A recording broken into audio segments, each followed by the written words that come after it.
عزیزان محترم، ملتا ہے کہ آیت اللہ عراقی بیان کرتے ہیں کہ نجف میں ایک طالب علم تھا اور وہ بے انتہا بیمار رہتا تھا، فقیر بھی تھا۔ عزیز، فقر بھی اللہ کا امتحان ہے۔ اللہ کبھی دے کر آزماتا ہے، کبھی لے کر آزماتا ہے۔ تو یہ جوان جو غریب بھی ہے، بیمار بھی ہے اور طالب علم بھی ہے، لیکن اس کی بیماری کیا تھی کہ اس کے سینے میں کچھ تکلیف تھی۔ یعنی جب وہ کھانستا تھا تو اتنا کھانستا تھا کہ اس کے منہ سے خون نکل آتا تھا، اور سالوں گزر گئے لیکن اس کی یہ کھانسی ختم نہیں ہوئی۔ اب جوان ایک دن ایسا ہوا کہ یہ طالب علم اپنے مدرسے سے نکلا اور مولا علی کے حرم کی طرف جانے لگا۔ اب جیسے ہی جانے لگا، راستے میں اس کو ایک خوبصورت عرب خاتون نظر آئی۔ یہ طالب علم نیک اور متقی تھا۔ جیسے ہی نگاہ پڑی، اس نے فوراً اپنی نگاہوں کو جھکایا اور وہ جانے لگا۔ اب کیا دیکھا کہ ایک دکان ہے اور اس دکان کے ساتھ ایک گھر ہے، اور وہ عرب خاتون سیدھا اس گھر کے اندر انٹر ہو گئی اور یہ مولا علی کے حرم میں آ گیا۔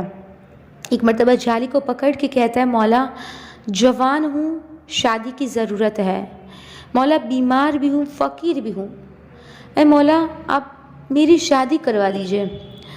اب یہ جوان، یہ طالب علم حرم سے باہر آیا، مدرسے آیا اور اپنے استاد کے پاس گیا اور کہنے لگا کہ آغا میرا رشتہ لے کر جائیے۔ تو پوچھا کہ کس کے پاس لے کر جاؤں؟ کہا وہ دکان ہے اور اس کے ساتھ ایک گھر ہے، آپ وہاں میرا رشتہ لے کر جائیے اور پوچھیے ان سے، اگر وہ مجھے بیٹی دے تو میں لینا چاہتا ہوں۔ اب اس طالب علم کے استاد رشتہ لے کے گئے۔ ایک مرتبہ لڑکی کے باپ نے پوچھا کیا کرتا ہے لڑکا؟ کہا طالب علم ہے۔ کہا اور کیا کرتا ہے؟ کوئی کاروبار ہے؟ کہا نہیں، فقیر ہے، اتنا امیر تو نہیں ہے۔ کہا ٹھیک ہے۔ اب اس لڑکی کے باپ نے کہا کہ میں 1 ہفتے کے بعد آپ کو جواب دوں گا۔ عزیزو، اب ہفتہ گزر گیا۔ پھر وہ جوان طالب علم اپنے استاد کے پاس آیا اور پوچھنے لگا کہ کیا جواب آیا ہے؟ اب استاد پھر گئے، اس لڑکی کے باپ سے کہا کہ آپ نے جواب نہیں بھیجا۔ تو اس کا باپ کہتا ہے کہ میں بیٹی نہیں دوں گا۔ کہا ریزن بتائیے، کیا بات ہے، کیوں نہیں دیں گے؟ تو کہا کہ ایک تو یہ کہ وہ فقیر ہے اور دوسرا کہ وہ بیمار ہے۔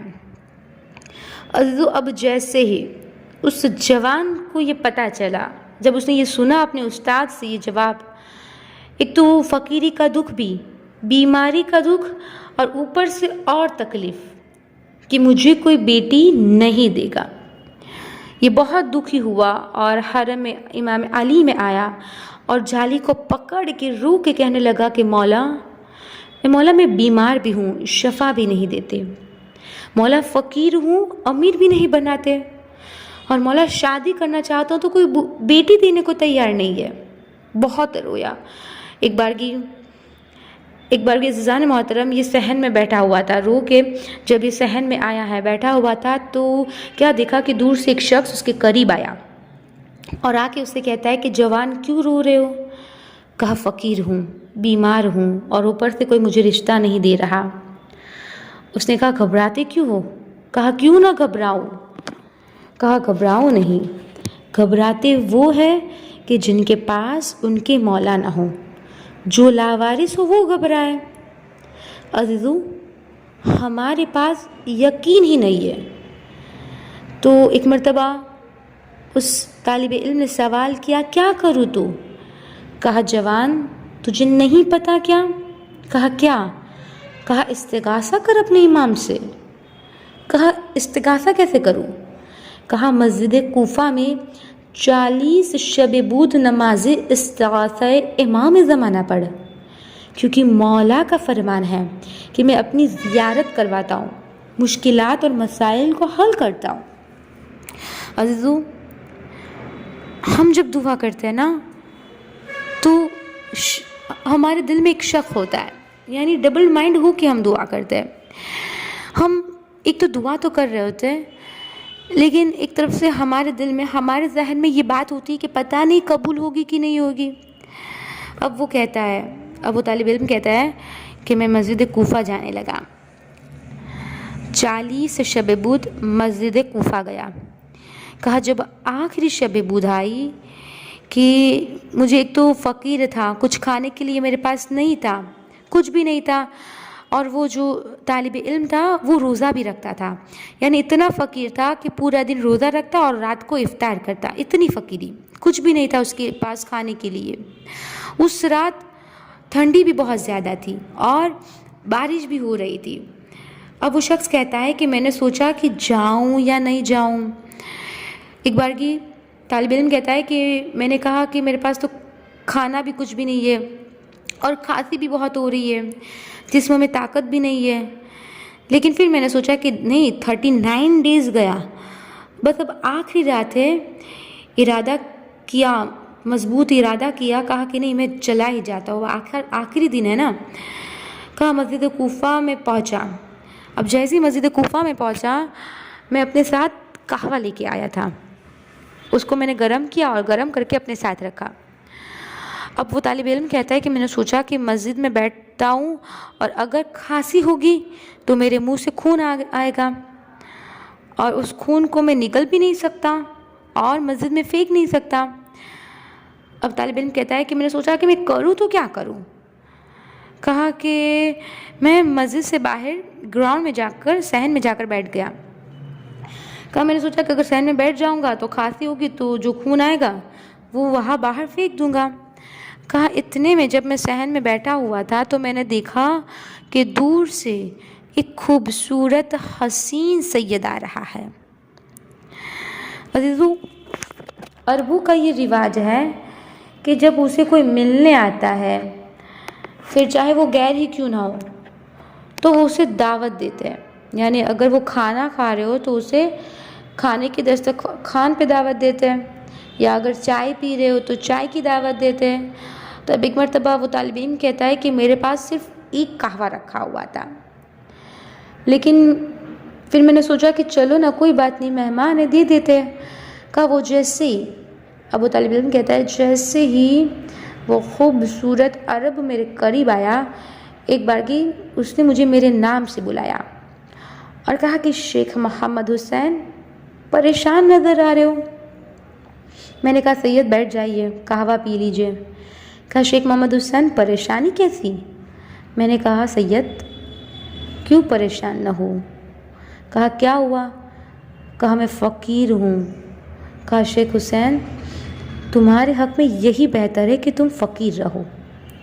اب ایک مرتبہ وہ سید کہتے ہیں کہ شیخ محمد حسین بتاؤ کیا مسئلہ ہے؟ کہا سینے میں بھی بہت تکلیف ہو رہی ہے۔ کہا سالوں سے بیمار ہوں، کھانستا ہوں تو خون نکل آتا ہے۔ کہا شیخ محمد حسین پریشان نہ ہو، تمہیں شفا مل جائے گی۔ اب ایک مرتبہ وہ سید کہتے شیخ محمد حسین قہوہ نہیں پلاؤں گے کیا؟ کہا اب وہ طالب علم شیخ محمد حسین کہتا ہے کہ میرے پاس ایک ہی کپ تھا، میں نے اس سید کو دیا۔ کہا اس سید نے زیادہ نہیں، صرف اپنے ہونٹ لگائے اور مجھے ہاتھ میں قہوہ دیا اور کہا کہ اسے پی جائیے۔ کہا میری توجہ بالکل بھی نہیں تھی، میں ان کو بالکل پہچان نہیں پا رہا تھا۔ اب ایک مرتبہ یہ طالب علم شیخ محمد حسین کہتے ہیں کہ میں نے وہ قہوہ پیا۔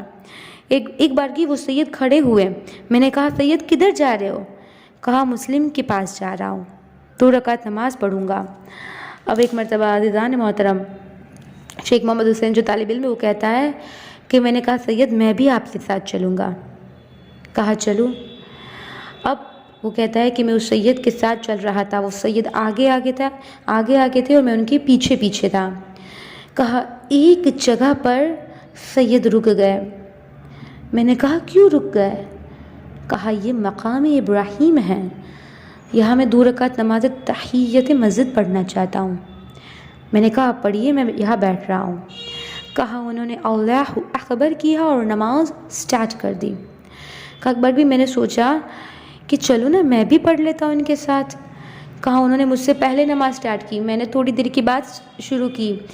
کہا میں حالت قیام میں تھا، وہ حالت رکوع میں چلے گئے کیونکہ انہوں نے مجھ سے پہلے شروع کی۔ کہا میں نماز میں سوچنے لگا کہ شیخ محمد یہ کون ہے جس نے تجھے تیرے نام سے بلایا؟ کہا اچانک میرے ذہن میں خیال آیا کہ شیخ محمد کہیں یہ وہی تو نہیں کہ جس کا انتظار تم 40 ہفتوں سے کر رہے ہو؟ یہ وہی تو نہیں کہ جس کے دیدار اور زیارت کے لیے 40 ہفتوں سے تڑپ رہے ہو؟ کہا یہ ذہن میں خیال آیا تو میں نے کہا کہ اب جلدی سے نماز کو ختم کر لوں، کہیں ایسا نہ ہو کہ یہ نماز تمام کر کے چلے جائے۔ کہا میں نے جلدی نماز ختم کی، اور جب میں نے نماز پڑھ کے دیکھا تو ان کے اطراف میں ایک نور کا حالہ تھا، ایک نور نے ان کے پورے وجود کو گھیر لیا، ان کے پورے وجود کو کور کر لیا۔ کہا میں نے فوراً امام کا دامن پکڑ لیا اور کہا مولا بڑی مشکل سے زیارت ہوئی ہے۔ اے مولا آپ نے وعدہ کیا تھا نا کہ مسلم کی قبر تک میرے ساتھ چلیں گے، وہاں تک آپ میرے ساتھ چلیے، پھر آپ جہاں جانا چاہتے ہو وہاں چلے جائیں۔ تو کہا امام کھڑے ہوئے۔ اب شیخ محمد نے پہچان لیا کہ امام زمانہ ہے۔ کہا امام کھڑے ہوئے اور امام آگے اور میں ان کے پیچھے تھا۔ کاش ہماری زندگی میں بھی وہ دن آ جائے کہ ہم امام کے ساتھ ہو۔ کہا جیسے ہی ہم لوگ مسلم کی قبر پہ پہنچے، تھوڑی دیر وہ وہاں کھڑے رہے، اس کے بعد میرے مولا مجھے نظر نہیں آئے۔ شیخ محمد حسین روتے ہوئے گڑ گڑاتے ہوئے مدرسے تک آئے اور سوچنے لگے کہ افسوس ہے مجھ پر کہ میں نے مولا کو دیکھا لیکن انہیں پہلے پہچان نہ سکا۔ یعنی ایسا ہے نا کہ قیمت ہاتھ میں آئی لیکن بہت جلدی میرے ہاتھ سے چلی گئی۔ تو وہ کہتا ہے کہ دوسرا دن ہوا، میں حرم امام علی میں گیا اور جیسے ہی جانے لگا نا، مجھے ایک دم سے خیال آیا کہ شیخ محمد حسین تیری کھانسی کہاں گئی؟ کہا میرا کھانسنا ختم ہو گیا تھا، سینے کا درد ختم ہو گیا تھا، مجھے مکمل شفا مل گئی تھی۔ کہا وہ قہوے کا اثر تھا جس کو زہرا کے لال نے اپنے لبوں سے مس کیا تھا۔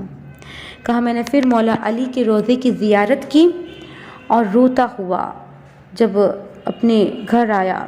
کہا صبح کا وقت تھا، دروازے پہ دستک ہوئی، جب میں نے دروازہ کھولا تو اسی لڑکی کا باپ تھا۔ تو کہا کہ اسی لڑکی کا باپ تھا جس نے مجھے اپنی بیٹی دینے سے منع کیا تھا۔ کہا کہ اس لڑکی کا باپ اندر آیا اور مجھ سے پوچھا کہ شیخ محمد تمہاری طبیعت کیسی ہے؟ میں نے کہا کہ قبلہ صحیح ہوں۔ کہا کہ سینے کی تکلیف کیسی ہے اب؟ کہا میرے آقا نے مجھے شفا دے دی، میں ٹھیک ہو گیا ہوں۔ کہا کہ آپ کا آنا کیسے ہوا، کوئی وجہ ہے؟ ایک مرتبہ وہ لڑکی کا باپ کہتا ہے کہ میں اپنی بیٹی کا رشتہ لے کر آیا ہوں۔ تو عزیزو، کبھی ایسا نہیں ہے کہ ہم کہتے ہیں امام سے اور امام تک بات پہنچتی نہ ہو، نہیں، ہم جب بھی امام سے کہتے ہیں نا، امام ہر وقت ہماری حاجتوں کو قبول کر لیتے ہیں، بلکہ عزیزو ہمیں کہنا بھی نہیں پڑتا، اور امام ہماری پریشانیوں کو جانتے ہیں، یعنی ہم کہتے بھی نہیں ہیں اور امام کو پتہ بھی چل جاتا ہے کیونکہ وہ ہمارے روحانی باپ ہے۔ تو کبھی دل میں شک نہ پیدا کرے کہ کیا ہوگا، امام حاجتوں کو قبول کریں گے کہ نہیں کریں گے۔ نہیں عزیزو، امام ہر بار ہماری مدد کے لیے آ جاتے ہیں، بس امام سے گفتگو کرنا سیکھے، امام سے توسل کرنا سیکھے۔